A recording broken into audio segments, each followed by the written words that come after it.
مسكر وين يحوط من دينا لا لا لا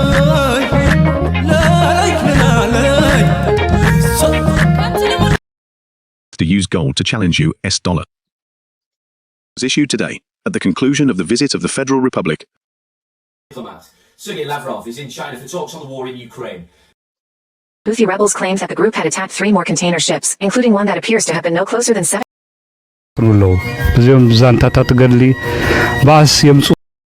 Has met and held talks with Chinese envoy. التبانكي نقرب إلكتريك is a Chinese firm making garments for Western shoppers.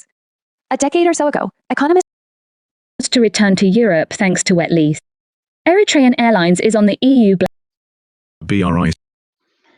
سلام تخطاتلتنا إذا channel كما يتخونوا صبوك تكونوا ناي وتر تمنيتايو لومون نقولنا كتغمنا زغل كمهرنا كنكحنا كنستعملوا لكم فلطة زلنا زبلكو كاب كل كرنا مسانا تغيز زغل زيناتات حيزة غريبة له بزوع صبوك زلوا فيديو زيا بليز زقدفكم قريفكم كسامو داتا مسايد صنعو بدرجة علم زكاية زلو أسلالفانا حالتات بقلطف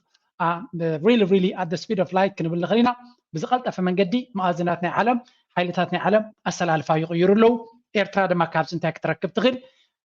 إيرترا أنتي أقداسي سقم تجارلا بفلا إذا أنا بس channel زاربو زلو منقص إيرترا دسمعو زلو ينيد سمعنا زلو سلام انتايكم مبلا له سنهلنا غنرينا حتى أقداسي حساب دما مساهم شركة جبري نفسه كيف كنت ما كتساتفوا لها سلو تدخلوا سامو دا تغني تساتفينا مسايك تصونيهم بزوح أبزوبانا زكاية زلو دما كنرينا مجمريا جن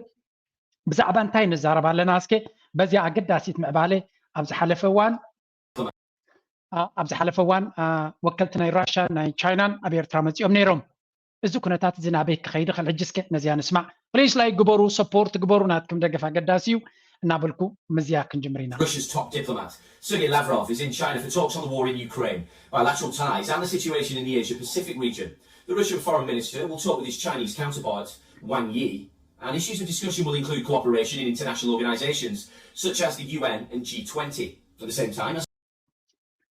Minister قدات وصاي ناي راشا سيرجي لافروف مس مزنو وانجي ناي تشاينا minister قدات وصاي نمرخاب نبيجين تبقسو نبيجين غعزة غيرلو زي لعلا قداسنا زلويو قدمي كلتا معاتي قد مستوسنا معاتات ناي أمريكا Treasury Secretary جانت ألين تبهل ناب تشاينا خيدا بزعبا قطبانا تشاينا زغبرو زلو لوطي بفلاي دما عودنا تكنولوجي artificial intelligence manufacturing ناي green revolution EVs ويكا ناي electric vehicles اب تكنولوجي تشاينا تكبرو زلا عبلالان سقمتن ني قطبانا أمريكا يخون قطبانا أوروبا عبسكات كون غليو مخاين نساتفرو يوم زلا تكنولوجي نساتفرو يوم زلا باتري ناي بس حي تشارجز خونو تفريوم زلا نخالوت كامباينتات كاب عداغا خوصوم سلازغل بجاهم قالو قبرو اتتغلط فوزلهم قصبلو زعينوتو زربا نختسمع كيدا نيرا نخد لمني بخالا زراربا اتخالو دي تزاربو لدما ابقو طبعا امريكا اتعدا منقس غيرو زلو زخدو زلو منقس امريكا بزوح ساقامات سلو زلو تشاينا دما بزوح ليفرج وي دما بزوح تريجر غزيا سلازلا نعو بغلطف تشيطاتو ناي تشاينا ناي طبعا امريكا صقم كغاطمو سلازغل نسو نخد لمن مبل كالأي جزيا حتى جزيا تخيزلا زين قدفو راشا ناب تشاينا مخادا العلا قداس النتيجة نتا أسلالفا حيل زخدو زلو مليس كان محيالو كان تبارك كم زغلن الزدما أمريكا نتشاينا كابناي راشا تقبرو زلا بركتو أب يوكرين تقبرو زلا نتنا يوكرين أوروبا قديفا نسانا بتشاينا قطع مس جابان مس أستراليا مس هندي مس فلبين مس ساوث كوريا قالوا خوينا نتشاينا كتكاببات في التنزلا نزد ما مستيرا يكونوا كل عالم فليت ولا بريزنت سياس كنا عملت كل عملت بوغيرو بسفع تزاريب لنيرو يكال دي يكال إنما تزاريب لنيرو هجي نما لسبتار السنة الزي بعزوزي بمنقدي ناكلت يوم لخاطة بيرترازونا برو غيرنا كل رياكم في التنينة. Agreed between Beijing and Washington. US Treasury Secretary Janet Yellen is on a visit to China from April 4th to 9th. Well, Putin's expected to visit China in May for talks with Xi Jinping and what could be the Kremlin chief. So, عند علامة نيتقعزو بزعبا زلوم حيلتات كمي جيروم نتشاينا أبزلن كني أستراليا ناي أمريكا كمون ناي جابان حيل بحري أبتناي فلبين ويكا ساوث تشاينا سيز بحال show of strength بحال حيلوم نمر أي ወታደራዊ ልምምድ ገይሮም ነይሮም እዚ ድማ ፒውር ብናይ ቻይና ቋንቋ ትሪኢ ከለካ ፕሮቮኬሽን ወይ ከዓ ምቅስቃስ ናይ ውግእ ክትብለ ትኽእል ኢኻ ምክንያቱ ካብ ኣውስትራልያ ተበጊሶም ነቲ ኩሉ ፓሲፊክ ሓሊፎም ኣብ ኣፍ ደገ ናይ ቻይና መፅኦም እዮም እዚ ልምምድ ዝገብሩ ዘለዉ ተርዲኦም ኣለኹም ኣሜሪካ 10 ኪሎ ሜትራት መፅያ ኣብ ድርኩኺት ናይ ቻይና እያ ትገብሮ ዘላ እዚ ድማ ትዕቢት ዝለዓለ ደረጃ ትዕቢት ኢና ክንብሎ ንኽእል ምክንያቱ ልክዕ ከምዚ ካልኦት ኣሜሪካ ትገብሮ እንድያ ኣብ ኣፍ ደገ ባሕሪ ቀይሕ ባሕሪ ኣብ ከባቢ ባፅዕ ኮይና ልምምድ ትገብር ከም ዘላ ጌርኩም ወሰድዎ ርሕቀት ናይ ኣሜሪካ ናብ ቻይና ብምግንዛብ ማለት እዩ እዚ ከዓ ከመይ ጌርና ክሳዕ ክንደይ ቻይና ክትፅመመና ትኽእል ክንዲ ምንታይ ክንከይድ ንኽእል ነቲ ትዕግስቲ ናይ ቻይና ነቲ ዓቕሚ ናይ ቻይና ንምፍትታን እዩ ቻይና ድማ ፈሊጦሞም ኣለዉ ናብ ውግእ ክእትውዎም ይደልዩ ከም ዘለዉ ስለምንታይ ክእትውዎም ይደልዩ ኣለዉ እቲ ግዜ እንተነዊሑ ብቁጠባ ገዲፋቶም ክትከይድ ምዃና ቻይና ፈሊጦም ኣለዉ ኣሜሪካ ኣብ ኩሉ ዓውዲ ኢኻ እዚ ኣብ ቴክኖሎጂ ክትቅድሞም እያ ንግዲ ምስ ዓለም ዘለዋ ክትቅድሞም እያ ወታደራዊ ዓቕሚ ክትቅድሞም እያ ህዝቢ ብዙሕ ኣለዋ ስለዚ ንቻይና ክወዳደርዋ ከም ዘይክእል ኣሜሪካ ፅቡቅ ጌሩ ተረዲቦም ኣሎ ንጹር እዩ ንምሉእ ዓለም እውን እዚ ዝገብርዎ ዘለዉ ልክዕ ከምቲ ንራሻ ቅድሚ ሕጂ ንሕብረት ሶቪየት ዘፍረስዋ ከምኡ ገይሮም ንቻይና ከፍርሱ እዮም ዝፍትኑ ዘለዉ ንቻይና ንምፍራስ ግን እንታይ ይገብሩ ኣለዉ እናተለቅሑ እዮም ዝፍትኑ ዘለዉ ልክዕ ከምዚ ሃብታም ኢሉ ሓደ ሰብ ዓቕሙ ክርኤካ ዝፍትን ግን ኩሉ ግዜ ተለቂሑ መኪና ዝገዝእ ተለቂሑ ገዛ ዝገዝእ ተለቂሑ ካልእ መሳርሒ ዝገዝእ ከምኡ ኣሜሪካ ተለቂሓ ሓይሊ ከጠረ ትፍትን ዘላ ኣብ መወዳእታ ተመለቃሕቲ ገንዘብ ንሃቡና ብዝብሎም ወይ ከዓ ወለድ ምኽፋል ምስ ከበዶም ረማዕ ክብሉ እዮም ቻይና ድማ ፈሊጦም ኣለዉ ምስ ኣሜሪካ ብውግእ ዘይኮነ ክሳብ መወዳእታ ክንፅመም ካብቲ ውግእ ምእታው እንድሕር ተፀሚምና ከይድና እሞ ብቁጠባና እንተገስኪስና ኣሜሪካ ባዕላ ክትወድቕ እያ ዝብል እምነት እዩ ዘለዎም ውሽጣዊ ፀገማት ኣለዋ ትኸዶ ዘለና ዕዳ መንገዲ ኣሜሪካውያን ተደጋጋሚ ዝብልዎ እዩ ክትቅፅሎ ይትኽእልኒ እያ ራሻ ድማ ዘለዋ ፀጋታት ምስ ቻይና ዘሎ ዝምድና ብሓደ እንትገይሮሞ ሽርክነቶም ተሒሎሞ ፀጥታዊ ዝምድኖም ተሒሎሞ ኣሜሪካ ምስ ዝቐረበት ሃገር ተቐሪባ ነዘን ክልትኤን ሃገራት ከተውድቐና ይትኽእል እያ ምክንያቱ ብዙሕ ነዳዲ ኣለወን ብዙሕ ፀጋታት ኣለወን ቴክኖሎጂ ኣለወን ህዝቢ ኣለወን ልዕሊ ኩሉ ድማ ሽርክነት ናይ ዓለም ኣለወን ናብ ብሪክስ ክንሰግር ኢና this is very very important ናብቲ ዞባና ብመልክዕ ናይዚ ክንሪኦ ከለና ኤርትራ ድማ ምስ ክልትዮም ኣብ ሓፂር ግዜ ርክብ ጌራ ኣላ እዚ ድማ ኣብ ቀይሕ ባሕሪ ዘለዎም ፀገም ክልትዮም ብቀይሕ ባሕሪ ልዑል ተጠቃምነትን ንረብሓናቶም ንቁጠባናቶም ልዑል ኣገዳስነት ስለ ዘለዎ ቀይሕ ባሕሪ እቲ ቀይሕ ባሕሪ ንግዲ ክቕፅል ብጣዕሚ እዮም ዝደልዩ ሑቲ ፀገም ኣይኮኑ ንዖም ምክንያቱ ሑቲ ምስ ኢራን እዩ ዘሎ ኢራን ድማ ምስኦም እያ ትሰርሕ ታቐኒ መሻርክቶም እያ ስለዚ ኣብ ቀይሕ ባሕሪ ብመንገዲ ናይ በዓል ኢትዮጵያ ድዩ ብመንገዲ ናይ ኣሜሪካዊ ሓይሊ ባሕሪ ስለ ዘለዎ ትገብሮ ፀገም ስጋት ስለ ዘለዎም ናይ ጅቡቲ ቦታ ኣለዎም ግን እኹል ኣይኮነን ናብ ኤርትራ ገጾም ብኸመይ ከስፋሕፍሑ ከም ዝኽእሉ ክልትዮም ረብሓ ከም ዘለዎም ኣብዚ ከነስዕብል ኣለና more about this ድሓር ክዛረብ እየ ንቐፅል First overseas trip of his new presidential term. Moscow and Beijing declared a no-limits partnership in February 2022 when Putin visited Beijing just days before Russia launched its invasion of Ukraine. It triggered the deadliest land war in Europe since World War II.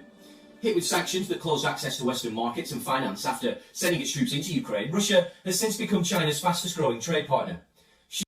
ሕጂ እንታይ ኢና ንርኢ ዘለና እዘን ክልትኤን ሃገራት ኣብ G20 ኣባላት ናይ ናቶ እየን ብሓፈሻ ግን ዝሪኦ ዘለዋ እቲ ብጀክአን ንኣብነት G7 ቻይና ጥራይ ዘለተን G8 ዝበሃላ ሰነ ራሻ ነይራ ውፅኦማ ኤውሮፓ ሕብረት ተኪኦም ኣለዉ ብሓፈሻ ኣብቲ G20 ድማ ራሻን ቻይናን ኣለዋ ሳውት ኣፍሪካ ኣላ ከምኡ ድማ ህንዲ ኣላ ህንዲ ግን ኣብዚ እዋን እዚ ናብ ኣሜሪካ ገፃ ከይዳ እያ ስለዚ ዋላ ኣካል ብሪክስ ትኾን እምበር ብዙሕ ክተኣማመኑላ ዝኽእሉ ሃገር ኣይኮነትን ግን ህንዲ ድማ ምስ ኣሜሪካ ሙሉእ ክትተሓባበር ኣይደልን እያ ምክንያቱ ቀንዲ ረብሓናታ ካብ ራሻ ዝመፅእ ዘሎ ነዳዲ ካልእ ድማ ምስ ንግዲ ምስ ራሻ ምስ ካልኦት ሃገራት እዚአን ግሎባል ሳውዝ ዝበሃላ ረብሓናታ ስለዚ ሙሉእ ብሙሉእ ናብ ኤውሮፓን ኣሜሪካን ክትኣቱ ኣየዋፅኣን እዩ እቲ ብሪክስ ድማ ኣገዳስነት ኣለወና ስለዚ ሕጂ ነዚ ብዓንኬል ናይ ዝናራንዮ እንተፀኒሕና ንኸይድ ኣብታ ኔክስት ብዛዕባ ብሪክስ ዘሎ ምዕባለ እዚ ከዓ እቲ ባጤራታት እቲ ዶላር ዝኸዶ ዘሎ መንገዲ እቲ ናይ ዶላር ዕብለላ ኣሜሪካ ንዶላር ተጠቂማ ንንግዲ ንቁጠባ ንእገዳ ንካልእ መንገዲ ትኸዶ ዝነበረት ክልትኤን ሃገራት ቻይናን ራሻን ኣብዚ እዋን እዚ መጀመርያ ራሻ እቲ ዝዓበየ ደረጃ እገዳ ናይ ኣሜሪካን ናይ ኤውሮፓን ወሪድዋ ኣሎ ክንብል ከለና ቻይና ድማ ናይ ኣሜሪካን ኤውሮፓን እገዳ ኣለዋ እንታይ ማለት እዩ ቺፕስ እቲ ሶፊስቲኬት ዝኾነ ንኮምፒውተር ቴክኖሎጂ ንኤኣይ ዘድልየካ ቺፕስ ዝበሃል ማይክሮ ቺፕስ ነቲ ኮምፒውተር ወይ ነቲ ቴክኖሎጂ ዘድሊ ባእታ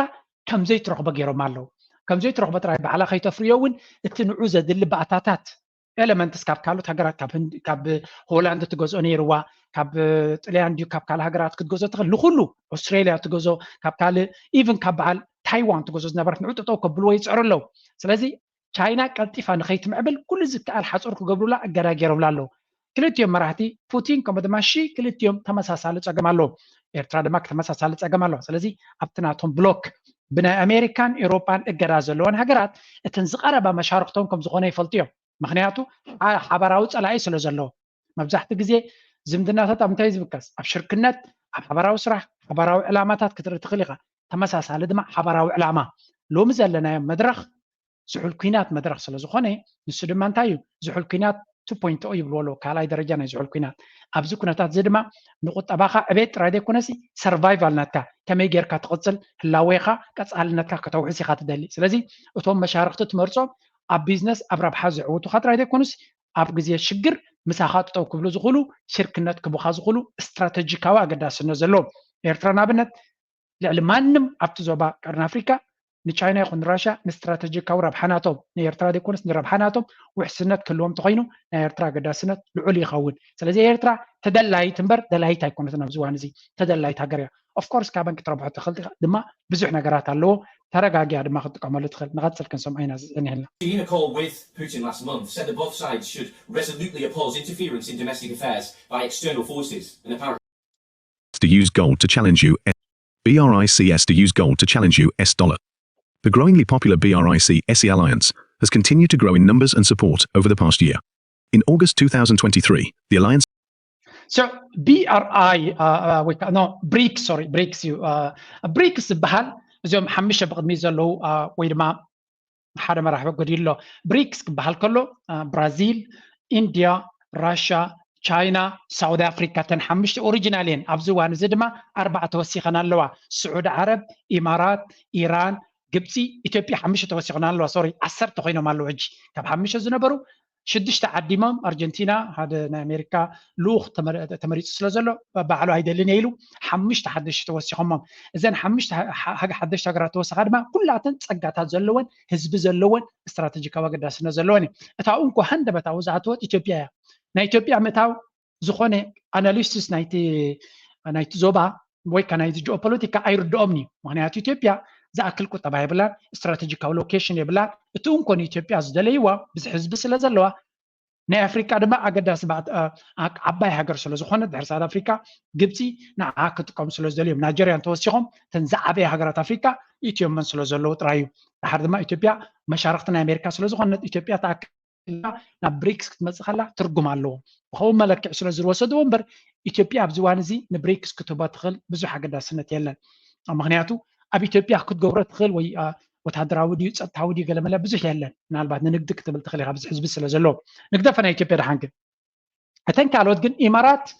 ብዙሕ ፀጋታት ዘለዋ ኣብ ፋይናንሻል ሴክተር ንቅድሚት ዘላ ኢንዱስትሪ ዘለዋ እያ ስዑድ ዓረብ ዘይተኣደነ ፀጋታት ዘለዋ ሰፊሕ መሬት ስትራቴጂካዊ ኣገዳስነት ዘለዎ ቦታ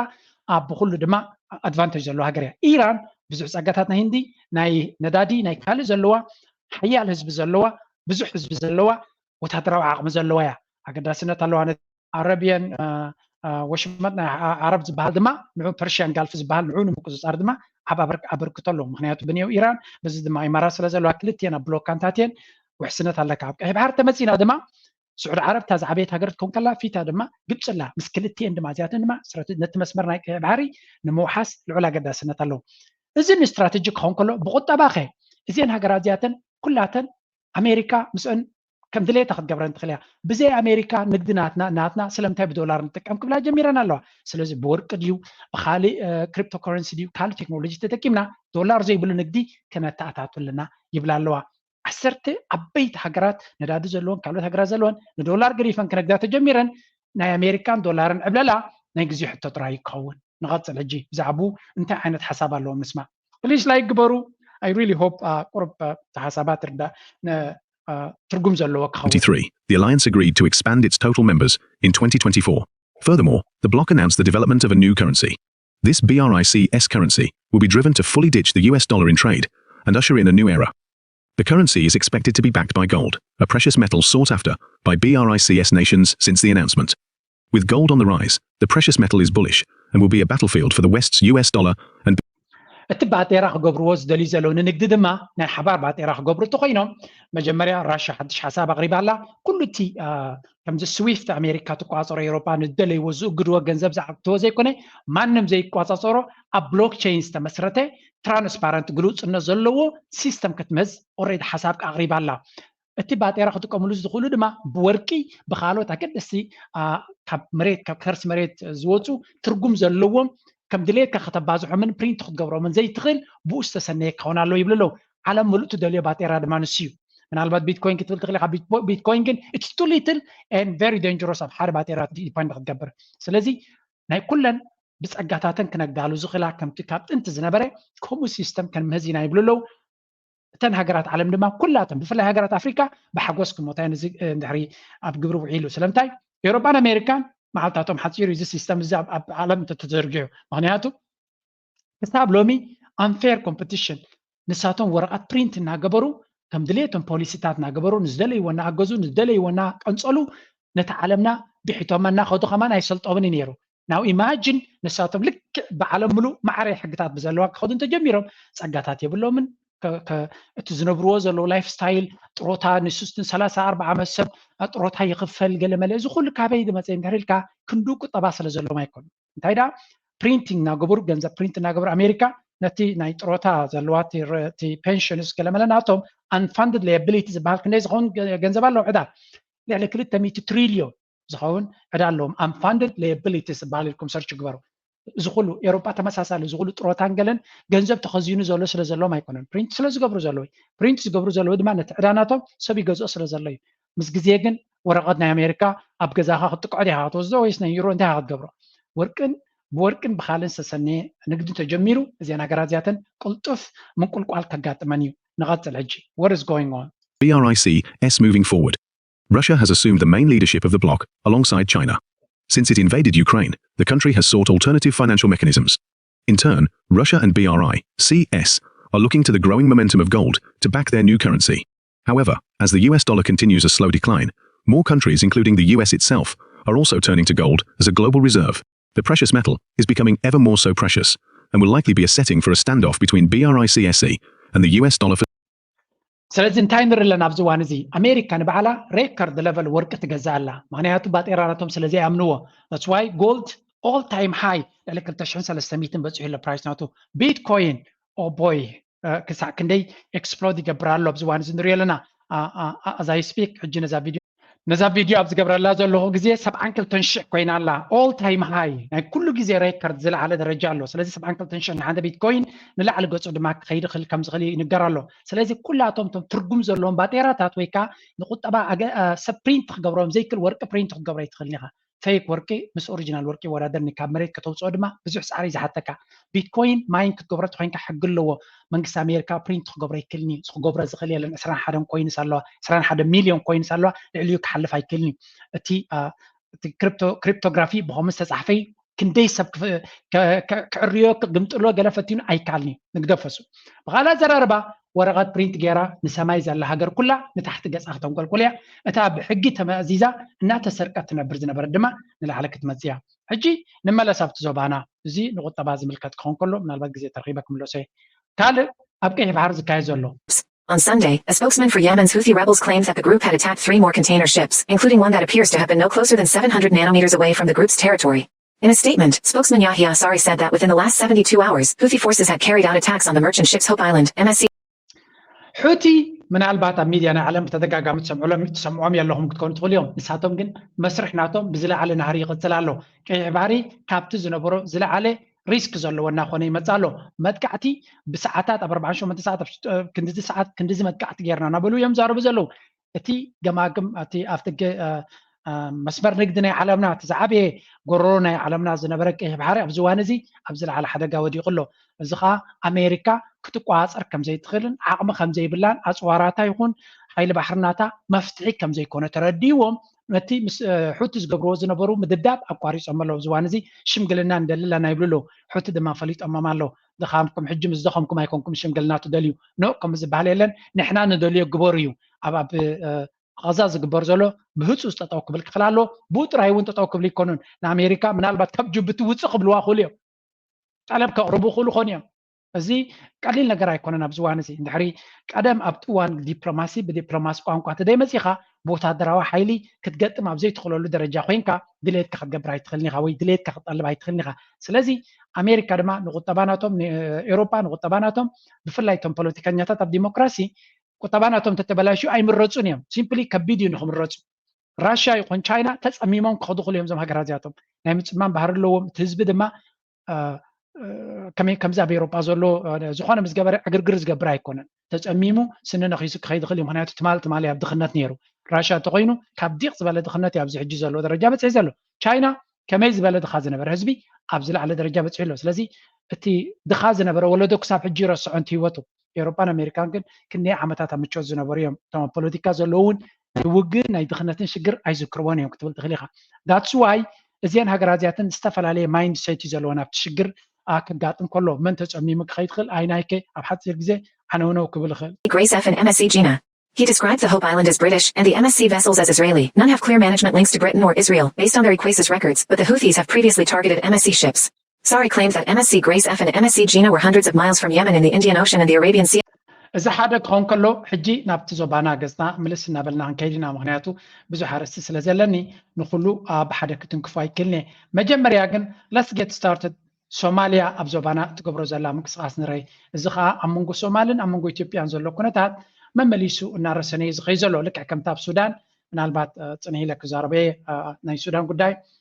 ኣብ ሶሻል ሚድያ ክትዘውር ትሪእዋ ኣለኹም ቪድዮ ምናልባት ደይራኹም ክትህሉ ትኽእሉ ኢኹም ሰራዊት ናይ ኢትዮጵያ ወይ ኦሮሞ ምስቲ ምልሻ ዕጡቕ ምልሻ ዝበሃል RSF ዝበሃል ናይ ሕሜት ዝመርሖ ዘሎ ምሱ ኮይኖም ክዋጉ ሰራዊት ናይ ሱዳን ረኺብዎም ዘስካሕክዕ ስእልታት ወይ ሕማቕ ክትርእዮ ኣብዚ ዩቱብ ካቅርበ ይክእልኒ እምበረታ ቪድዮ ኣላትኒ ኣብዚ ተቕሪበዮ ግን ፀገም ስለ ዝፈጥረለይ ኣየቕረብኳን ስለዚ ኦሮሞ ወይ ከዓ ኣቢ ሰራዊት ንሕሜት ይህብ ከም ዘሎ ኦፍኮርስ ኣፅዋር ብኢማራት ብኢትዮጵያ ገይሩ ይኸይድ ከም ዝነበረ ነዊሕ እዋን ክኽሰስ ፀኒሑ እዩ ሕጂ ግን ሰራዊት ወይ ከዓ ወታደራት ኦሮሞ ብገንዘብ ዝተገዙ ማለት እዩ ኣብኡ ከም ዝተታሕዙ እቶም ሰራዊት ናይ ሱዳን ሒዞሞም ክፀፋፍዕዎምን ገለን ስእልታት ኣሎ ምናልባት ፀኒሒ ኢልና ክንኣትወ ሕጂ ንበገስ ናብ ሶማል ጉዳይ ናይ ሶማል ናይ ኣብን ድማ ሰሓሓቢ ኮይኑ ኣሎ was issued today at the conclusion of the visit of the Federal Republic of Somalia President Hassan Sheikh Mohamud to the Kingdom of Saudi Arabia, reading as follows. At the invitation of custodian of the two holy mosques, King Salman bin Abdulaziz Al Saud. So, بعدما ناي نكسنت ناي سعودية I think قد مزي محلتات زون the president ناي HSM الشيخ I think الشيخ حسن محمودي مثلا president ناي سوماليا أب سعودية تراقيب له at the same time نزي stories كقاتم كله اتناي سومالي لاند مراحي مسبحي زبال ناب إمارات كيدو مسنا إمارات ما راح ترخيب الله كم دما اتلن كان شجر كفتر زغنة كاب سومال كوسيا يلو زارب زنبر ما راح نايت بونتلاند زبالون ادمنا بإثيوبيا كم دما أب إمارات ادم تغير له سلازي أوش تزكونتات زي تجيم أمونغ السعوديان إمارات زولو كونتات كساكن دينا رساني خيط كم زولو نهم فلتين لنا نسمع يزعن زياج And based on the distinguished relations between the two countries and their brotherly peoples, President of the Federal Republic of Somalia, Hassan Sheikh Mahmoud, came on an official visit to the kingdom on April 6, 2024. His Royal Highness Prince Mohammed bin Salman bin Abdulaziz Al Saud, Crown Prince and Prime Minister, received the President at Al Safa Palace in Mecca, where they reviewed bilateral relations and ways to develop them.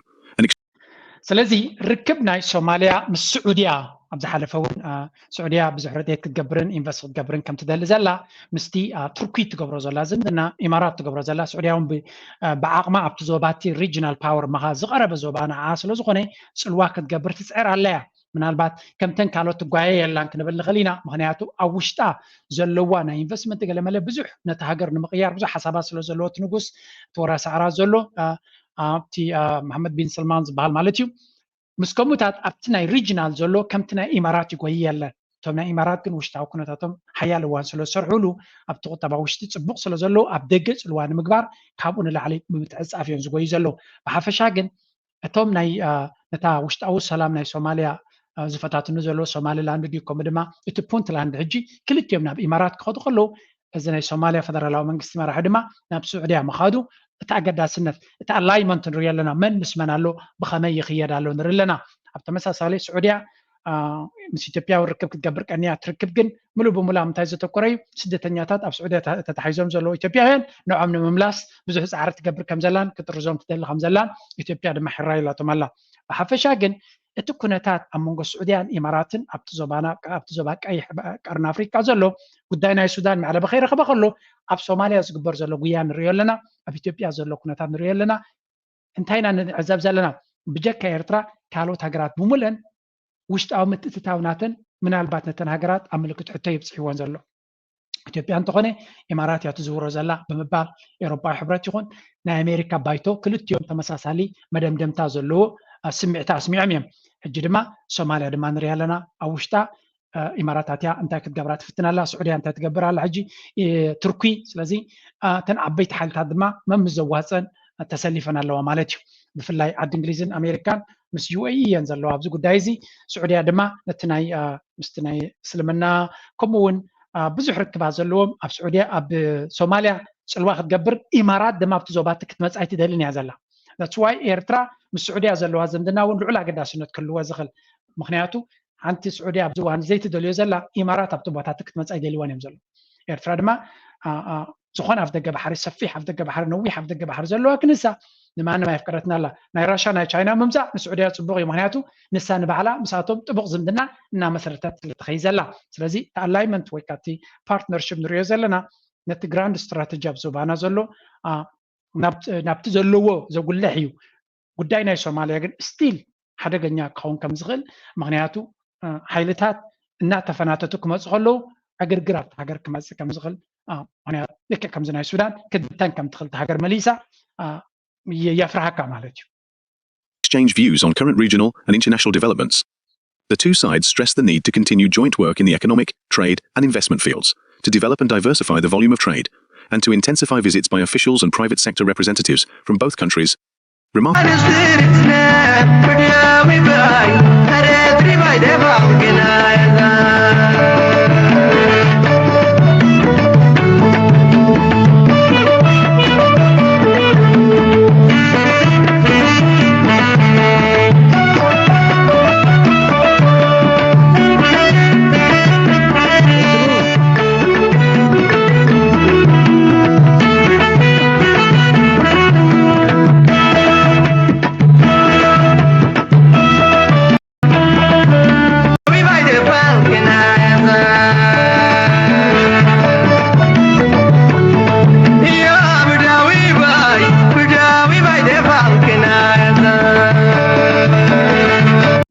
መቸም ሌጀንድ ወድሩፍ ዘይፈልጥ የለና ብሄር ቲቪ ገለ ካብተን እንታይ ይብል ኣሎ ከይፈለጥና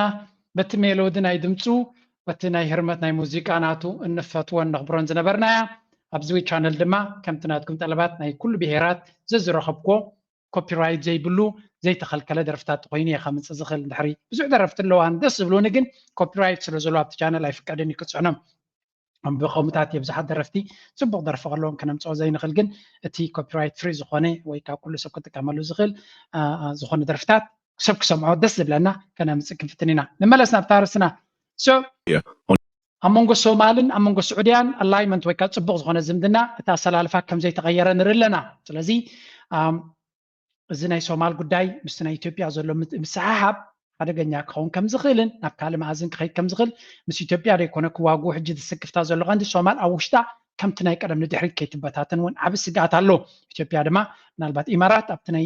ሶማልያ ትኸዶ ዘላ ስለዘይተሓጎሱ ዘለዉ ዝኾነ ነገር ክገብርሎም ይኽእሉ እዮም ዝብል ኣዘራርባ ኣሎ እዚ ግን ድሓን ሕጂ ብመልክዕ ናይ ኢትዮጵያ ጌርና ክንሪኦ ኢና what is going on ኣብ ኢትዮጵያ እስከንስገር ቅድሚ ናብ ኤርትራ ምኻድና ንኢትዮጵያ 1.7 ቢልዮን ዶላር ልቓሕ ንምሃብ ፈሪሙ እቲ ባንኪ ንቐረብ ኤሌክትሪክ ማይን ከምኡውን ንመጓዓዓዚ መግቢ ዝውዕል ናይ 1.72 ቢልዮን ዶላር ሓገዝ ከም ዝሃበ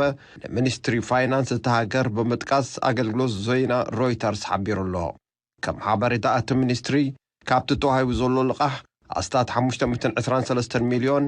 ኣብ ምስፋሕ ቀረባት ኤሌክትሪክን ተሓዳሲ ሓይሊ ወይ ከዓ ጸዓትን እቲ ኣስታት 500 ሚልዮን ዶላር ድማ ኣብ ምስፋሕ ጽርግያን ካልእ ትሕተ ቅርጽን ዝዓለመ ኣብ መወዳእቱ ንቐረብ መግብን ምንቅስቃሳትን ከሳልጥ ትጽቢት ይግበሮ እቲ ዝተረፈ ድማ ነታ ብሕፅረት ናይ ወፃኢ ባጤራ ትሳቐ ዘላ ኢትዮጵያ ኣብ ምስፋሕ ዕድላት ስራሕ መንእስያት ክውዕል መደብ ወፂሉ ኣሎ ልቃሕ ባንኪ ዓለም መብዛሕትኡ ግዜ ብዘይ ወለድ ዝውሃብ ኮይኑ ካብ 30 ክሳብ 40 ዓመታት ኣብ ዘሎ እዋን ዝኽፈል እዩ ባንኪ ዓለም ንኢትዮጵያ 1.7 gather in Geneva, aiming to raise $1 billion to alleviate Ethiopia's humanitarian crisis. Senior officials from various countries and international organizations will convene in Geneva on 16 April 2024 for a high-level pledging event aimed at So, ባንኪ ዓለም ንቁጠባ ኢትዮጵያ ናይ ወፃኢ ሸርፍን ንኻልኦት ቀረባት ናይ ፀዓትን ንምሕጋዝ ዝከኣሎ ክገብር ከሎ 1.7 ቢልዮን ክብ ከሎ ካልኦት ክፋላት ናይ ዓለምና ድማ ነቲ ብጥሜት መይቱ ዘሎ ህዝቢ ንምድሓን ስለዚ ሃገር እዚኣ በእንተ ማርያም ንዑት ሕንዋያ ትበሃል ዘላ ባዕላ ክድሕን ስለዘይትኽእል እታ ንእሽተይ ከዘይኮነት ኤርትራ ግን ካብ ማንም ኣይትልምን እያ ጠሚያ ፀጊባ ብፃዕራ ትኸይ ዘላ እዚ ሓደ ካብቲ ከኹርዓና ዝግብኦ ባህሪ እዩ ወይ ከዓ ሓደ ገፀ ባህሪ ናይ ኤርትራ ዘይትልምን ዘይትንብርከኽ ምዃና እዩ ሓደ ካብቲ ኣብ ኤርትራ ዘሎ መርሕነት ብዝኾነ ይኹን መለክዒ ክትሪኦ ከለኻ እቲ ዝዓበየ ኮምፕሊመንት ኣፍሪቃውያን ንሕና ጥራይ ዘይኮነስ ኣፍሪቃውያን ምሉእ ዝኸርዑሉ ነገር እንተሎ ለማኒ ስለ ዘይኮነ እዩ ድሕሪ ንሕና ነፍስና ንኽእል ኢና ማዕረፅ ዓዲና ማዕርዮም ክንግስግስ ንኽእል ኢና ብፍላይ ድማ ናይ ኢትዮጵያ ተኮይኑ ብጣዕሚ ዝሕርቐኒ ኣይተገዛእና እናበልካ ድሕሪ ኩሎም ኣፍሪቃውያን ተሪፍካ ትልምን እንተለኻ ስእሊ ናይ ፀሊም ተበላሹ ዘለኻ ስኻ ኢኻ ቁፅሪ ሓደ ዘይተገዛእካ ሃገር ድሕሪ ኮንካ ዓለም ሙሉእ ተጋቢኣ ድማ ንዑ ዓመት ክንዲዚ ሚልዮን ሰብ ዝጠመየሎ መግብዎም ክልሃብዎም ልችግበሩሎም ትምህርቲ ኣምህርዎም እናበሉ ባንክናቶም ቋፀሩ ይኩልን እዮም ወረዛ ንስኻሲ ንኻልኦት ረድኤት ክትህብ ይግባእካ ንኻልኦት ክትረዲ ይግባእካ ንኻልኦት ክትሕግዝ ይግባእካ እምበር ንፀለምቲ ፅቡቕ ስእሊ እንተዘይብልና ቀዳመይቲ ኢትዮጵያ ስእሊ ናይ ፀለምቲ ተበላሹ ዘላ ሃገር እያ እዚ ከዓ ፅቡቕ ጌርና ክንዛረበሉ ዝግባአና ኮይኑ ይስማዓኒ ምክንያቱ በቲ ሓደ ክጥዕመካ ከሎ ኣይተገዛእናን ንስኹም ተረፍ ናይ ጥልያን ዶ ገለ ዶ ክትብል ትውዕል ተመሊስካ ድማ ቀድሚ ኤርትራ ኣብ ፈቐዱ ስተጃት ናይ ዓለም ሓግዙኒ ኢልካ ነፀላኻ ንፂፍካ ትልምን መን እዩ ትሓያል መን እዩ ባርያ ንኤርትራውያን ካብ ባርያ ናይ ጥልያን ኢሎም ክዛረቡ ከሎ ይገርመና ኣነ መን እዩ ባርያ ክሳብ ሎሚ ዝልምን ዘሎ ባርያ ማለት እኮ ለማኒ ማለት እዩ ዝልምን ዘሎ መን እዩ ከቱ ብነፍሱ ቅጫናቱ በሊዑ ተመስገን ኢሉ ኣፍ ልቡ ነፊሑ ዝኸይድ ዘሎ ኤርትራዊ እዩ ስለዚ ምስ ኤርትራውያን ክትወዳደሩ ኣይትኽእሉን ኢኹም እም ሪሊ ሶር ትዕቢት ከይመስለና እዚ መንግስቲ ኤርትራ ንማንም ኣይልምንን እዩ ዘሎ እምበሽ ኸማን ልክዕ ቻይና 1.4 ቢልዮን ህዝቢ ኣለዋ ክንምንታይ ዕፅፊ ናይ ህዝቢ ኤርትራ ኣለዋ ብዘይገድስ ቁጠባናቶም ክንምንታይ ዕፅፊ ናይ ኤርትራ ኣሎ ኤርትራ ግን ማዕርያ ጌርያ ትርያ ስለምንታይ ኣብቲ ሃገራ ብዓቕማ ክትነብር ስለትኽእል ዳትስ ዋይ ድማ ናይ ኤርትራ መርሕነት ብቻይና ይኹን ብራሻ ዓብ ክብሪ ዝውሃቦ ምክንያቱ ዘይምብርከኽ principled بعلامة زخيت سلزخونة مسات هزار استي سلزلاتني نقطة بزيا نبتاني and held talks with Chinese envoy. President Isaias Afwerki met with Ambassador Xu Bing, special envoy of the People's Republic of China to the Horn of Africa, at the Denden Guest House this morning. The discussion centered on the progress in Eritrea-China strategic ties, as well as regional and international issues of mutual importance. Regarding peace and stability, President Isaias emphasized the importance of bilateral and regional forums and mechanisms in achieving tangible results. He highlighted the dividends accruing to both sides and confirmed Eritrea's readiness for expanded cooperation. Additionally, he announced Eritrea's participation in the forthcoming Forum on China-Africa Cooperation, FO-CSC Summit in Beijing. ስለዚህ ኤርትራ ድሕሪ ራሻን ናይ ቻይና ድማ ልኡኽ ምስ ፕሬዚደንት ኢሳያስ ተራኺቡ ምስ ላዕለዎት ሓለፍቲ መንግስቲ ኤርትራ ተራኺብሎ ቻይናን ኤርትራን ተመሳሳሊ ታሪክ እዩ ዘለዎም ሓንቲ ኣብ ትዊተር ምናልባት ግዜ ይረኸብ ኩላም ቪድዮ ክገብራ ኣብ ኤክስ ማለት እዩ እንታይ ትብል ፅሕፍቲ ኣንቢበ መስለኩም ሄንሪ ኪሲንጀር ዝበሃል ሓደ ካብቲ ሃንዳሲ ናይ ፎሬን ፖሊሲ ናይ ኣሜሪካ እዩ ኣብዚ ቀረባ ግዜ ዝሞተ እዩ ሓደ ካብቶም ነዚ ሕማቅ ፖሊሲ ወይ ከዓ ግብረ ከይውን ሃንዳሲ ናቱ እዩ ዝበሃል ቻይና ኣብ ዓለም ፍሉይነት ኣለዋ ኢሉ ን4000 ዓመት 4000 ዓመት የዝብለኩም ኣሜሪካ 2300 ዓመት እዩ ዘለዋ ን4000 ዓመት ናብ ዝኾነት ሃገር ከይወረረትን ምስ ዝኾነት ሃገር ከይተባእሰትን ወይ ንኻልኦት ከይጎበጠትን ን4000 ዝቐፀለ ታሪክ ዘለዎ ሃገር ኣብ ሙሉእ ዓለም ቻይና ጥራያ ቻይኒዝ ሲቪላይዜሽን 4000 ዓመት ንድሕሪት ክምለስ ዝኽእል እዩ ስለዚ ክንምንታይ ሓያላት ኣለና ገለለና ካብ ቻይና ክንመሃሮ ንኽእል ብዙሕ ነገር ኣለ ኢሉ ኤርትራ ድማ ምናልባት ፕሬዚደንት ኢሳያስ ኣብ ንእስነቱ ኣብ ቻይና ስለ ዝተምሃረ ዝመፀ ተሓሳስባ ክኸውን ዝኽእል ዝብል እምነት ኣለኒ ምክንያቱ ቻይና ካባና ርሑቕ ስለ ዘለዎ ሙሉእ ብሙሉእ ነብስኻ ዝኽኣልካ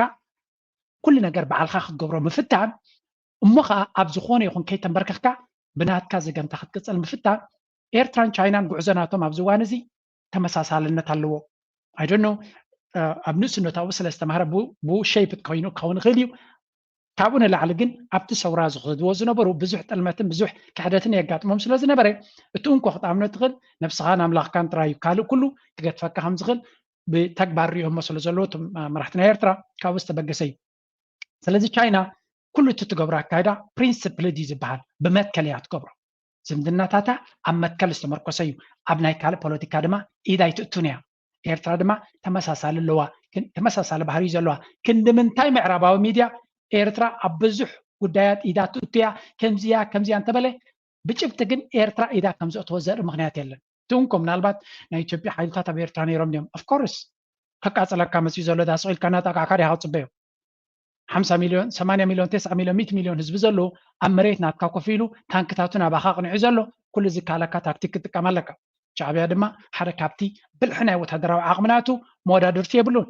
ነታ ዓብ ሓይሊ ናቱ ከመይ ጌርካ መቃኺልካ ተጥቅዖ ክንዲ ሻዕብያ ዝፈልጦ የለን ኣይ ሪሊ ናተይ ትምኒት ኣይሆብ እዚ ብልሒ ናይቲ መርሕነት ናብቶም ንኣሽቱ ወለዶ ሰጊሩ ክኸውን ምክንያቱ ወታደራዊ ስትራቴጂ ናይ ሻዕብያ ኣነ ክሳብ ሕጂ ንዑ ዝቐድም ኣይረኣኹን ንዑ ዝሓልፍሲ ኣይረኣኹን ኣለኹ ብዘይ የቃል ዓለም ዩክሬን ኩሉ ነገር ሂቦማ ስራሻ ክትዕወት ኣይከኣለትን ፈርዲኹም ኣለኹ ኩሉ ግዜ ንኣሽቱ ሓይልታት ኣንጻር ዓበይቲ ክዕወቱ ተኮይኖም ብድሕሪ መጋረጃ ዝሕግዞም ኣካል ክህሉ ኣለዎ እናተሓገዙ ናይ ዕወቱን እዮም ብዙሕ ግዜ ምናልባት እቲ ናይ ዞባና ከይከውን እየ ዝብላነ ምክንያቱ የመን ሕቱ እምብንየው ኣንጻር ሓያላት ገጢሞም ይስዕሩ ኣለዉ የንበርክኹ ኣለዉ ኣይተንበርክኹን ንርኢ ኣለና ስለዚ ምናልባት ክልቴና ተመሳሳልነት ክህልወና ክእል ኸውን እዩ ዝብል እምነት ኣለኒ እምበር እቲ ካልእ ኩሉ ንእሽተይ እንድሕሪ ኮይንካ ኣንጻርካ ሓያላት ኮይኖም ንነዊሕ ዓመታት ተቐፂልካ ክትዕወት ኣይትኽእልን ኢኻ ሻዕብያ ድማ ኣብ ሓይሊ እዩ ዘለዎም ንፀላይኻ ከመይ ጌርካ ትስዕሮ ልዕሊ ኩሉ ድማ ክከብደካ ካልኦት ኩነታት ክሳዕ ክንደይ ተፀሚምካ ክትከይድ ትኽእል ጃፓናውያን ጥቕሲ ኣለዎም ኣብ ውግእ ዘዕውተካ ሓይሊ ስለ ዘለካ ጥራይ ዘይኮነስ ንሽግር ተፀሚምካ ናይ ምኻድ ዓቕሚ እውን ክህልወካ ኣለዎ እናበሉ እዮም ዝገልፅዎ ስለዚ ኤርትራ ምስ ቻይና ትገብሮ ዘላ ሽርክነት ምስ ራሽያ ትገብሮ ዘላ ሽርክነት ኣብ ነዊሕ ግዜ ውፅኢት ክህልዎ እዩ እዞም ሃገራት እዚኣቶም ድማ ሓበራዊ ፀላኢ ሓበራዊ ስግኣት ኣለዎም ኤርትራ ድማ ነቲ ስግኣት ናቶም ቀላስ ቦታ ኣለዋ መተካእታ እውን የብላ ስለዚ ምናልባት ብታሕቲ ብዙሕ ዝስራሕን ዝዝረብን ከም ዝህሉ ክህሉ ከም ዝኽእል ይርዳእኒ ኤርትራ ድማ ንመፃኢ ክንጥምት ከለና ናይ ፅባሕ ስታር ክትከውን ትኽእል ቻይና እያ ብዘይከኣል ዓለም እዚ ድማ ዲቤት ኣየድልዮን እዩ ምስ ቻይና ዝምድና ኣብ ግዜ ሽግሮም ከለዎም ምሳቶም ኣላይነት ምኳን ራሽያ ዓባይ ሃገር ክትከውን እያ ወታደራዊት ሓያል ሃገር ክትከውን እያ ምክንያቱ እቲ ዝዓበየ ፈተናናታ ጠጠው ኢላ ሓሊፋቶ ኣላ እቲ ዝዓበየ እገዳን ወታደራዊ ሓይልን ናይ ኣሜሪካ ናይ ሙሉእ ኤውሮፓ ሰርቫይቭ ጌራቶ ኣላ ጥራይ ዘይኮነስ ኣበርዒናቶ ስዒራቶም ከይትመፆም ናብ ካልእ ኤውሮፓ እዮም ዝፈርሑ ዘለው ስለዚ ምዝን ክልተ ሃገራት ዝምድና ማለት ንመፃኢ ብዙሕ ውፅኢት ከምፅእ ዝኽእል እዩ ፅልዋናት እናዓዘዘ ክኸይድ እዩ ብመልክዕ ናይ ብሪክስ ክትሪኦ ከለካ ድማ እቲ እገዳ ናይ ኣሜሪካ እንተዘየልዒላቶ ትርጉም ክህልዎ ኣይኮነን ኤርትራ ድማ ካብቲ እገዳ ናይ ኤውሮፓ ናይ ኣሜሪካ ክትወፅእ ትኮይና ምዝን ሃገራት ምስ መሻርክተንን ዘለዋ ዝምድና ክትዕዝዝ ኣለዋ ብመልክዕ ናይዚ ድማ ኣብ ወርሒ 9 ዝካየድ ዋዕላ ናይ ሃገራት ኣፍሪካ ምስ ቻይና ኣብኡ ክትሳተፍ ምዃና ሓቢራ ኣላ ሓደ ክፋል ናቱ ክኾን ከሎ ኔክስት ክፋል ናቱ ምናልባት ብሰፊሑ እውን ክዝረብ እዩ ኣብዚ ኣላ ሓንቲ ዓባይ ኒውስ ጎኒ ጎና ክትከይድ ትኽእል ናይ ኤርትራ ተንተንቲ እውን ክገልፅዎ ቁርብ ክንሰሚ ኢና እዚኣ ካ ስምዕዋ ሕጂ To return to Europe thanks to wet lease. Eritrean Airlines is on the EU blacklist. Through a wet lease agreement, she can now still sell tickets for flights to Europe. Actually, Eritrean Airlines is not allowed to fly to Europe. Airlines from the African country are on the EU blacklist. Actually, Eritrean Airlines is not allowed to fly to Europe. Airlines from the African country are on the EU blacklist. But the airline wants to take a detour and soon start selling flights again that take passengers to Europe. The airline has entered into a wet lease agreement for an Airbus A320 with Atlantis European Airways. The Armenian airline meets EU safety requirements and is therefore allowed to fly there. With a wet lease, an airline not only rents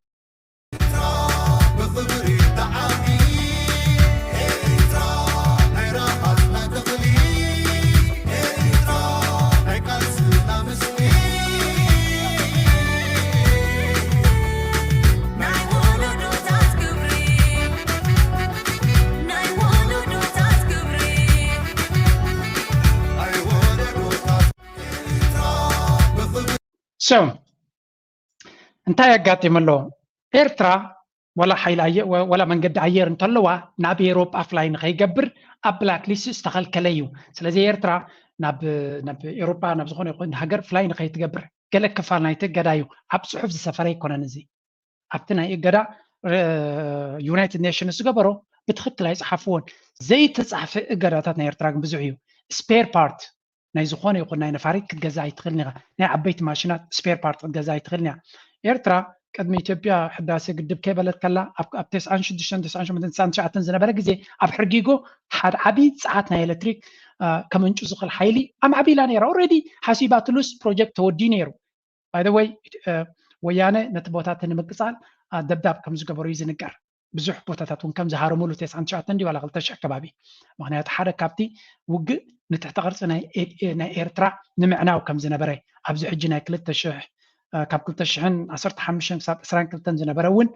ናብ ብሻ ደብዳብ ከም ዝገበሩ ኢቨን እቲ ሚሳይላት ክትኩሱ ከለዉ እውን ኣብ 2021 ድሕሪ ትውግእ ምጅማሩ ማለት እዩ ኣብቲ ግዜ እውን እቲ ሓደ ካብቲ ህቀናናቶም ኣብቲ ቁጠባ እውን ልምዓታውን ፕሮጀክትስ ናይ ኤርትራ ዘተኮረ ከም ዝነበረ እዩ ዝንገር ስለዚ ተጋሩ ኣብ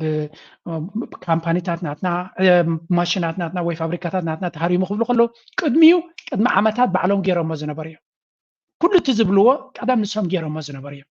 ካበይ ፈሊጥና መንግስቲ ኤርትራ ስለ ዝበለ ጥራይ ኣይኮነን ተጋሩ ንባዕሎም ብኣፎም ክዛረቡ ከለዉ ሰሚዕና ኩሉ እቲ ኣብ ልዕለና ኣጋጢሙ ጆኖሳይድ ዓመፁ ዝብልዎ ዘሎ ብዓብዩ ኣብ ዓዶም ብተደጋጋሚ ሕጂ እውን የጋጥም ስለ ዘሎ መን ይገብሮ ነይሩ ተልካ ድማ እቲ ካልእ ዝግበር ዝነበረ ኣብ ኢትዮጵያ ዓመፅ ኣሎ ስርቂ ኣሎ ምቅፃል ኣሎ ኣብ ካልእ ክፋል ኣብ ኣምሓራ ኦሮሞ ኣብ ትግራይ እውን ይቅፅል ኣሎ ስለምንታይ ሰራዊት ናይ ኤርትራ ግን የለን እዚ ባህሪ እዚ ድማ ንኤርትራ ኩሉ ግዜ እቲ ስኻ ትገብሮ ክፋእ ከም ዝገበረትካ ጌርካ ንምዝራብ ምናልባት ውግእ ጠጠው ምስ በለ ብዙሕ ከምታት እውን ኣጋጢሙ ንግደፈ ነዚ ኤርትራ ሕጂ ነቲ እገዳ ንምስጋር እንታይ ትገብር ኣላ ክንፈልጥ this is a very very interesting ኣብ ዝሓለፈ ቪድዮታት ናተይ እውን ይዛረብ ነይረ እንታይ ብል ነይረ መንግስቲ ኤርትራ ዝተኻለ መጠን ካልኦት ምስ ካልኦት ኤርላይንስ ተሰማሚዑ ካብ ሚላኖ ድዩ ካብ ፍራንክፈርት ድዩ ካብ ሎንዶን ድዩ ካብ ገለ ሰባት ፍላይ ክገብሩሉ ዝኽእሉ ኣብ ሶምን ድዩ ኣብ 2 ሶምን ድዩ ዳይሬክት ፍላይትስ እንትሕር ኦርጋናይዝ ገይሩ ሰባት ድማ ናብኡ በብመንገዶም መፅኦም ኣብ ሆቴል ፀኒሖም ኣብታ መዓልቲ ፍላይ ገይሮም ቀጥታ ንኤርትራ ክኣትዉ ክእሉ እዚ ድማ ነቲ ቱሪዝም ናይቲ ዓዲ ሰባት ኣብ ኤርትራ ከይዶም ዘለዎም ገንዘብ ናይ ዕረፍቲ ግዜኦም ምስ ባህሎምን ምስ ክብርታቶም ምስ ሕብረተሰቦምን ነተን ዘለዋ ገንዘብ ድማ ምስ ኣብ ሃገሮም ኢንቨስት ክገብርዋ ወይ ኣብ ሃገሮም ክዘናግዑላ ነቲ ቁጠባ ናይቲ ሃገር ድማ ኣብ ኣበርክቶ ኣለዎ እዚ ንክገብሩ እንድሕር ኮይኖም ግን መሳለጢታት ክግበረሎም ክዕረ ኣለዎ ይብል ነይረ ልክዕ ንሳቶም ድማ ኣነ ስለ ዝበልኩ ኣይኮንኩን ርግፀኛ they know these things ተፀገማት ስለ ዝከብዶም ዳንበር ሓንቲ እጅ እንታይ ሓሲቦም ኣሎ ምስ ሓንቲ ኤርላይንስ ኤርባስ ነፋሪት ክካረዩ ብሊዝ ናይ ኤርትራ ኣይኮነትን ክትከውን ንሳ ሶሪ ኣብዚ እናራናይ ክንከይድ እታ ፀሕፍቲ ፅቡቅ ጌራ ክትርዳእኩም ካብቲ ሽግር ንምውፃእ ዝጥቀምሉ ዘለዉ ታክቲክ እዚ I really hope እንታይ እዮም ክጥቀሙ ዝፍትኑ ዘለዉ ምስ ሓንቲ ኣትላንቲስ ዩሮፒያን ኤርዌይስ ዝበሃል ኮይኖም A320 ትበሃል ኤርላይን ወሲዶም ብመንገዲ ናይ ክራይ እትዮም ነቲ ጉዕዞ ከሳልጥዎ ምሳቶም ድማ ኤርትራ ብሽርክነት ምክንያቱ ናይ ኤርትራ ኣይኮነን እቲ ኤርላይን ክኸውን ሊዝ ናይ ክራዩ ስለዚ ካብቲ እገዳ ብኢድ ኣዙር ክወፁ ከም ዝኽእሉ እዮም ዝፍትኑ ዘለዉ and this is a very very important step ምክንያቱ ኤርትራ እቲ ዝቐለለ ኢኮኖሚናት ኣብዚ እዋን እዚ ብዙሕ ግዜ እውን ገሊፀ ኣለኹ እቲ ዝቐለለ ቁጠባዊ ሕውየት ናይ ኤርትራ ክረጋገፅ ዝኽእል ብቱሪዝም እዩ ቱሪዝም ድማ ቻይናዊ ወይ ስዑድያዊ ወይ ኤውሮፓዊ ወይ ኣሜሪካዊ ይኮነን ኤርትራዊ ኤርትራ ሰፊሕ ዝኾነ ዓቢ ዲያስፖራ እዩ ዘለዋ ዓቕሚ ዘለዎ ድሌት ዘለዎ ሃገሩን ህዝቡን ዘፍቅር ዋጋ ክኸፍል ድልው ዝኾነ መንእሰይ ኣለዋ እዚ መንእሰይ እዚ ምስ ስድሩ ድዩ ምስ ነብሱ ድዩ ቀስ ብቐስ ውሑድ ካብኡ 10% ካብኡ ናብታ ሃገር ተኣትዩ ክንምንታይ ሓገዝ ክገብር ክንምንታይ ለውጢ ክገብር ከም ዝኽእል ምግንዛብ የድሊ ሓንቲ እዚያ ካልይቲ ኣነ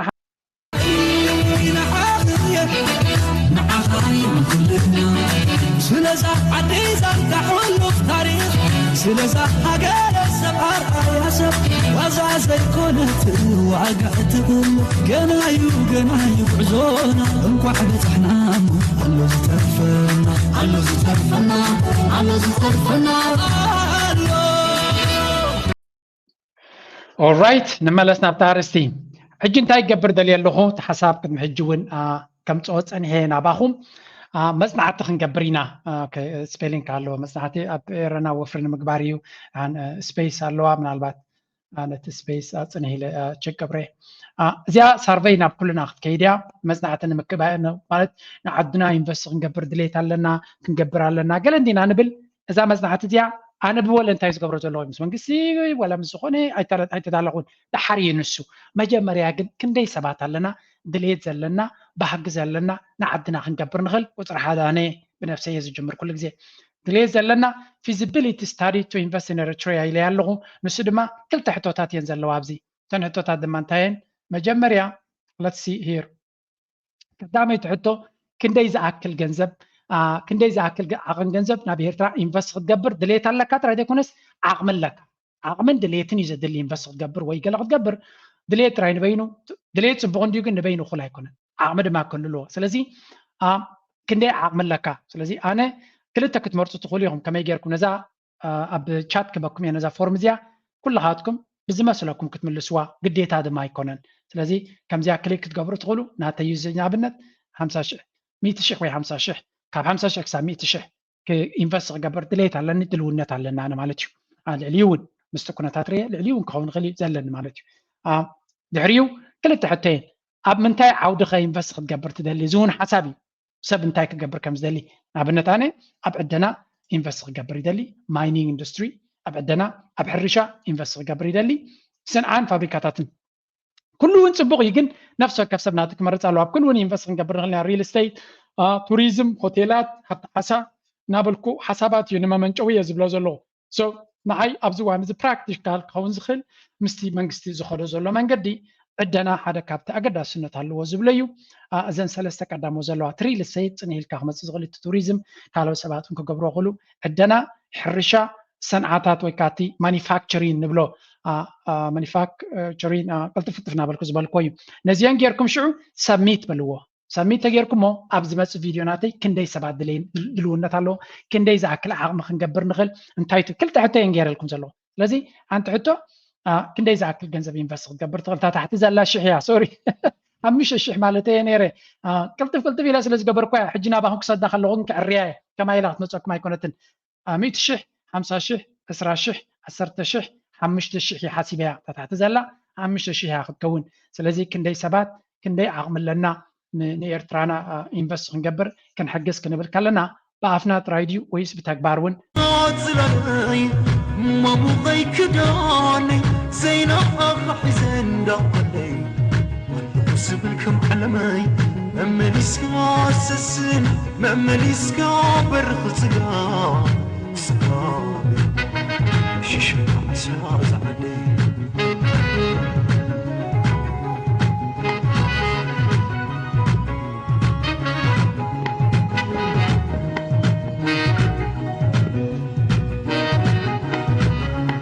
حدر السماتات حلو بزي سقون النقاريت اللقوت ولو دنكا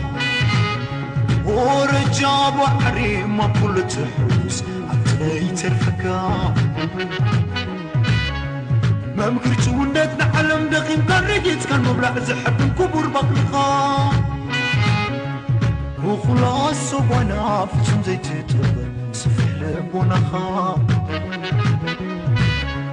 يلا منكم مخا سقم زي سعرو حبو تغنيتكا نعرد دمعرو من المخ بلكي الحقوق قدر ربي حالخا جبي مكان بر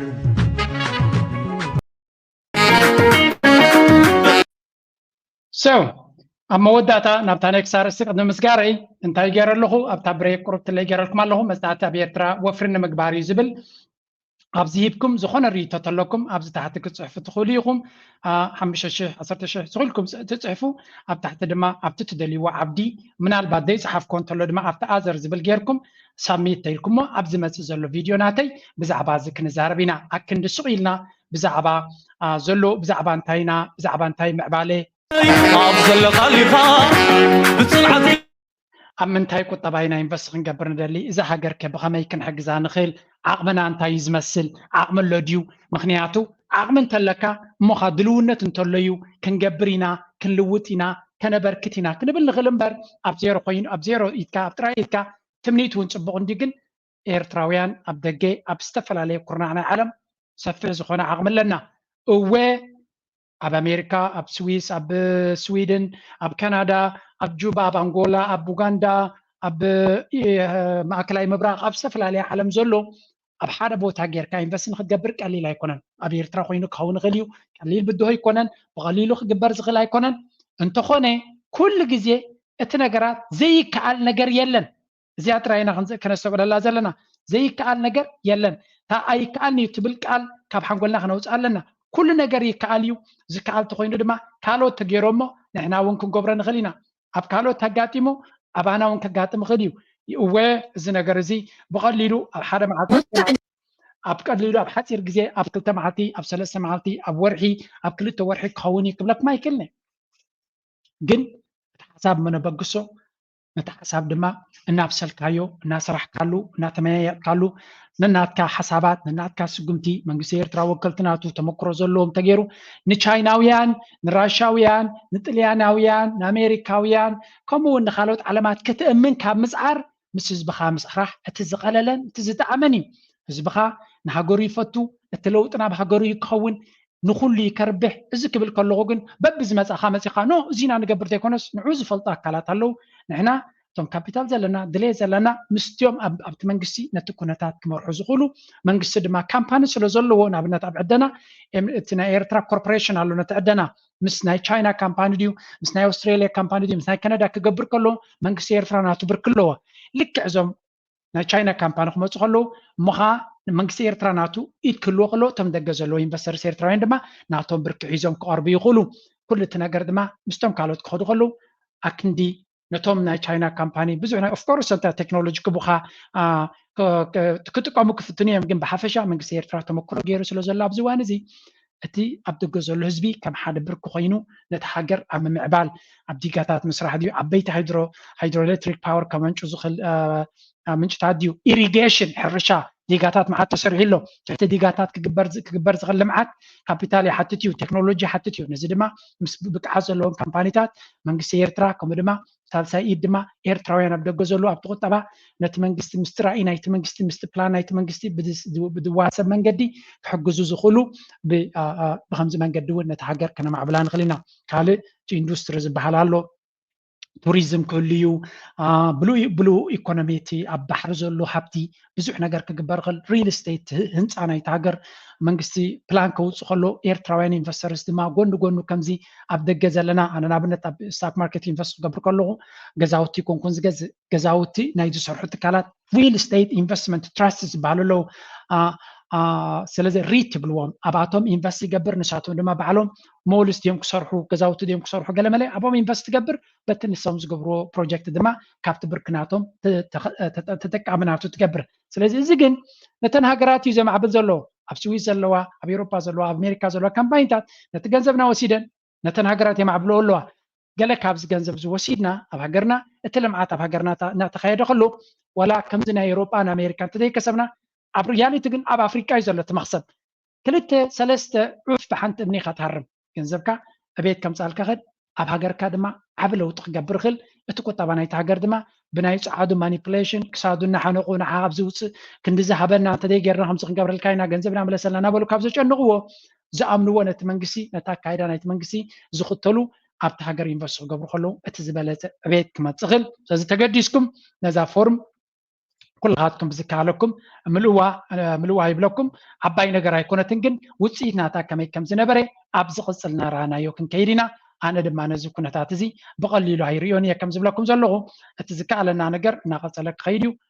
ኩሉ ድማ ምሳኹም ብግልፂ ዝኾነ ዘበገስክዎ ገለ የለን ኣነ ከም ዜጋ ቅዱስ ዜጋ ገንዘብ ኢንቨስት ክገብር እየ ኤርትራ ንቅድሚት ክትመፅእ ናተይን ናትኩምን ኣበርክቶ ክህልዋ እዩ ኩሉ ነገር ክንገብርካ ድልዋት ኢና መክሰብ ኣብ ውሽጢ 2 ወርሒ 2 ዓመት 3 ዓመት ትፅበት ኣለካ እዚ ፕሮጀክት እዚ ክዕዋፃካ ኣይኮነን ምክንያቱ ኣብ 5 ዓመት 10 ዓመት 15 ዓመት 20 ዓመት ክወስድ ዝኽእል እዩ ልምዓት ኣብ ሓንቲ ለይቲ ክመፅእ ኣይክእልኒ ነዚ ክትገብር ድማ ክትፅመም ክትክል ኣለካ ካብ ኣፍ ደቅኻ ካብ ስድራኻ ዘይኮነ ዝተቐመጠ ቁርብ እንተለካ እዩ ክኸውን ዝኽእል እዚ ከምኡ ዓቕሚ ዘለዎም ዝተምሃሩ ኣብ ዝተፈላለዩ ደረጃ ንዓመታት ዝሰርሑ ብዙሕ ህዝቢ ስለ ዘለና